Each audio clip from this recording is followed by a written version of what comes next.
자기 자신을 버리신 하나님의 아들을 믿는 믿음 안에서 사는 것이다. 아멘. 아멘.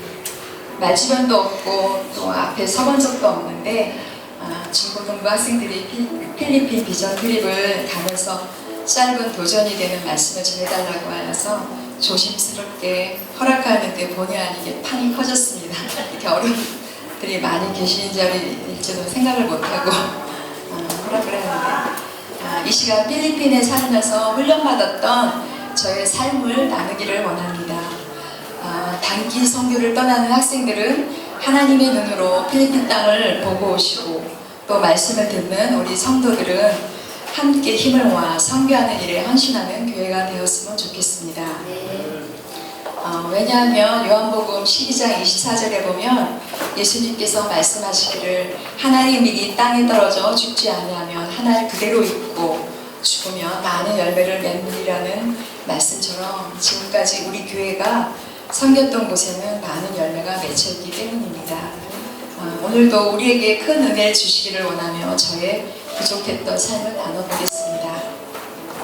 저는 28년 전인 1996년 4월 11일 32살 때 목사님과 4돌 반 아들 요한, 2돌이 되어 기저귀를 막 뛴 딸 하은과 함께 선교지 필리핀으로 떠났었습니다. 선교 훈련도 한번 갖지 못한 상태였지요. 그 당시 저는 한국을 떠나면 큰일이라도 날 것처럼 겁많은 사람이었습니다. 그러나 하나님께서는 준비되지 못한 저를 선교의 현장으로 몰아내셨습니다. 필리핀에 도착하자마자 언어도 준비되지 않은 상태에서 하나님의 훈련이 시작되었습니다. 첫째는 이성일 선교사님께서 털을 닦아 놓았던 사역을 이어나가는 것이었습니다. 나이지리아, 미얀마, 네팔 등 국제신학생 기도 모임이 한 달에 한 번씩 저희 집에서 있었습니다. 20-30명이 저녁에 모여 말씀을 나누고 기도회를 갖고 식사의 교제를 나누었습니다. 한국에 있을 때 4식구 식사 준비를 겨우 하던 제가 들통으로 음식을 준비하는 일이 쉽지는 않았습니다. 처음에는 힘들어서 울기도 하였습니다.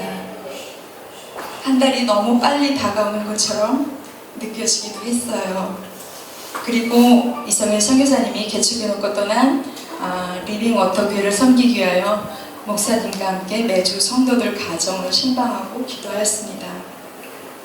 그러던 중 신방할 때 성도들 가정에서 음식을 준 것을 따박따박 받아먹던 요한이가 초등학교 입학을 앞두고 건강검진을 했는데 결핵에 걸리게 된 사실을 알게 되었어요. 그래서 한국으로 돌아와서 부평내과 한기동 원장님의 진료를 받고 1년치 약을 주셔서 회복되었고 지금도 폐 사진을 찍으면 흔적이 남아있어요. 그리고 또 다른 사역은 매주 금요일마다 아벨 목사와 빌라스 형제가 섬기던 브레드 오브 라이프 교회에서 금요 기대를 하며 은혜를 받았고 또 빌라스 형제의 좋은 집에서 쉼도 얻었습니다. 그런데 1년 3개월이 지난 후 빌라스 형제의 컴퓨터 기업이 어려워지는 것을 보면서 또 함께 기도한 후에 마닐라 지역 선교지를 다른 선교사님에게 이양하고 우리 교회가 91년부터 섬겼던 바타안주 도청 순리지인 발랑아로 이사를 하였습니다. 마닐라와는 다른 상황 속에서 새로운 도전이 시작되었습니다.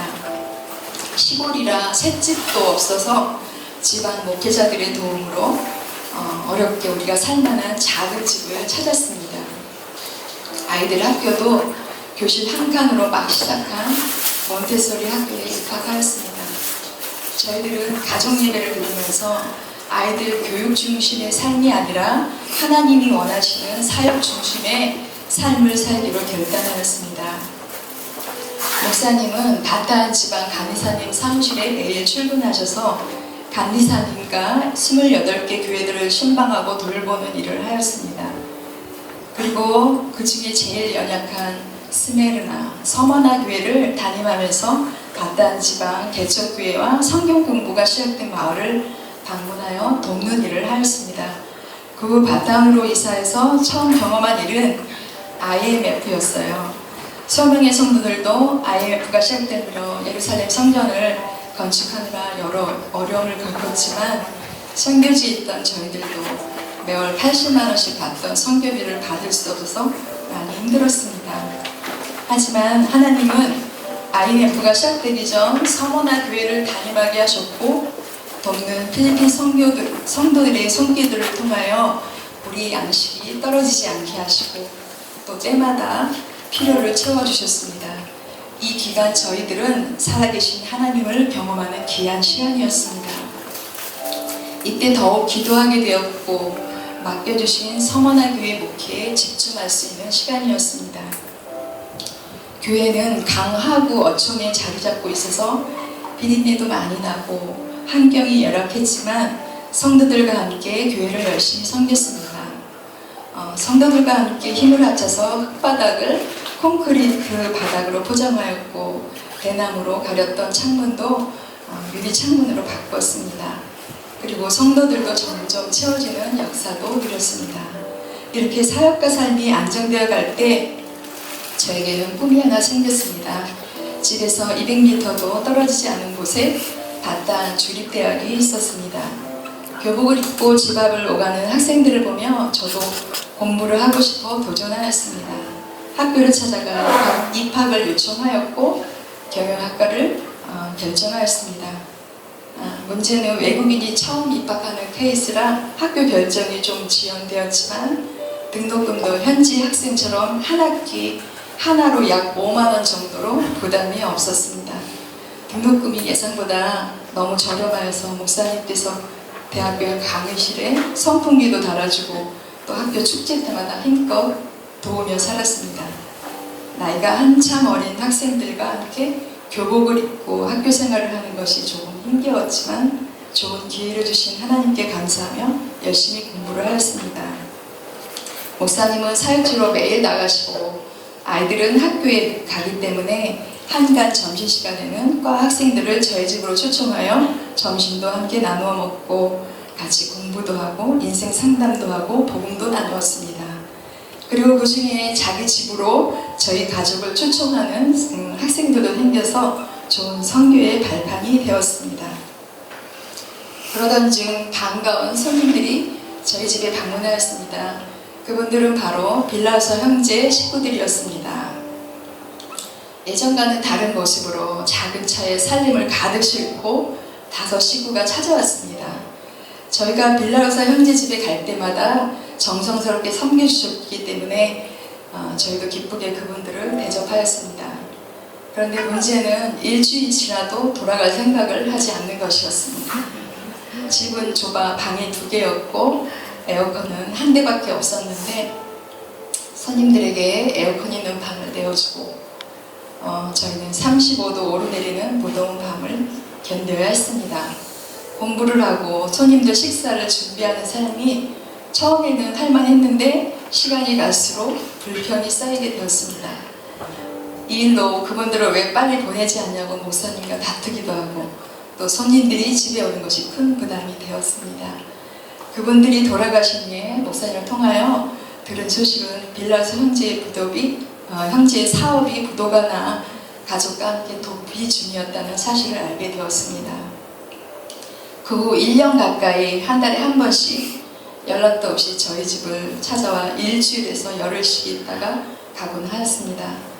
그 시간들은 저를 만들고 또 다듬고 하나님의 사랑을 각인하는 시간이었습니다. 저는 하나님을 사랑한다고 하면서 그 사랑을 삶 가운데 녹여서 사람을 사랑하는 것으로 표현하는 일에 많이 부족한 사람이었습니다. 내가 예수님과 함께 십자가에 못 박혔다고 생각했는데 어느 순간 아직도 죽지 않고 살아서 꿈틀거리는 내 자아 때문에 예수님의 영광을 가리울 때가 많았습니다. 날마다 나를 부인하며 예수님이라면 이 순간 어떻게 하셨을까 고민하게 되었습니다.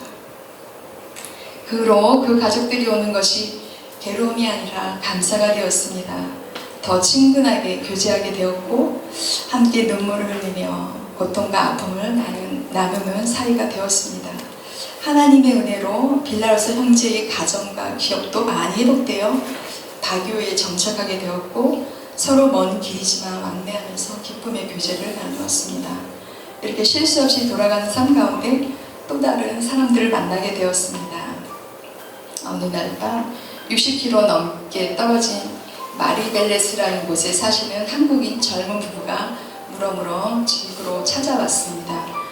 바단에 살면서 한국 사람들을 한 번도 본 적이 없는데 마리벨레스라는 곳은 필리핀 정부가 세운 이코노믹 존으로 한국의 12기업이 들어와 있었고 약 50여 명의 한국 사람들이 살고 있었습니다. 그곳에 어떤 가짜 목사가 찾아와 사기를 치고 떠난 뒤 두 부부가 사지를 털어서 교회를 세워놓고 예배는 드리고 싶은데 설교해 주실 목사님을 찾지 못해서 고민하던 중에 한국 선교사가 발람에 산다는 소식을 듣고 찾아와 그동안의 모든 과정을 말씀하시고 주일날 설교를 부탁하여 선교지가 또 하나 늘게 되었습니다. 선교해야 되는 선교지가 또 늘어 개인적으로는 더 큰 부담이 되었지만 이것들과 함께 신앙생활을 하면서 저의 믿음의 그릇도 커지고 나누는 즐거움도 알게 되었습니다. 이런 믿음의 흔적들이 바단에 가면 고스란히 남아있어 처음 시작할 때보다 창대하게 성장한 결과를 보면서 우리는 사람이 한 것이 아니고 나를 다듬으시려고 풀무불 가운데 집어넣어 온전케 하시는 하나님의 섭리였음을 이제야 깨닫고 모든 것이 하나님의 은혜였음을 고백합니다.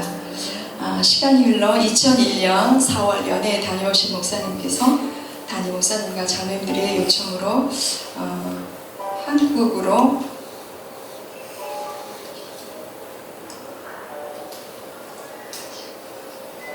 귀임을 결정하고 오셨다는 소식을 들었습니다. 한편으로는 익숙해진 삶을 내려놓아야 한다는 아쉬움이 있었지만 이것 또한 하나님의 계획이라고 믿고 순종하기로 했습니다. 이때부터 목사님은 후임자를 찾기 시작하였습니다. 후에 신승자 목사님이 결정이 되어 오시게 되었습니다. 공항에서 선교사님을 처음 뵙고 우리가 아는 것처럼 건강하지 못한 분이 오셔서 목사님 많이 걱정하였습니다. 선교사님을 결정할 때 신선교사님을 만나서 결정을 한 것이 아니라 소속교회 목사님이 오셔서 좋은 선교사님이니까 좀 받아달라는 요청이 있어서 결정한 것이었는데 결과적으로 보면 우리의 생각과 하나님의 생각이 얼마나 다른지를 알 수 있는 사건이었습니다. 이유는 연약한 선교사님께서 오셔서 섬김으로 오히려 건강한 사람이 섬길 때보다 더 많은 사람들이 후원자가 되었고 또 예전보다 사역의 지경이 더 넓어졌기 때문입니다. 목사님은 신승교 선교사님과 함께 한 달 동안 바쁘게 사역지를 소개하며 이양하였고 바단 지방 목회자들을 모두 소개하여 드리며 선교사님을 잘 도와달라고 부탁하였습니다. 그리고 마지막으로 이렇게 사역 이양하는 것이 충분하지 않다고 생각하여 가족 회의를 하여 저와 아이들은 6개월 동안 남아서 선교사님이 언어를 배우고 생활할 수 있도록 돕기로 하였습니다.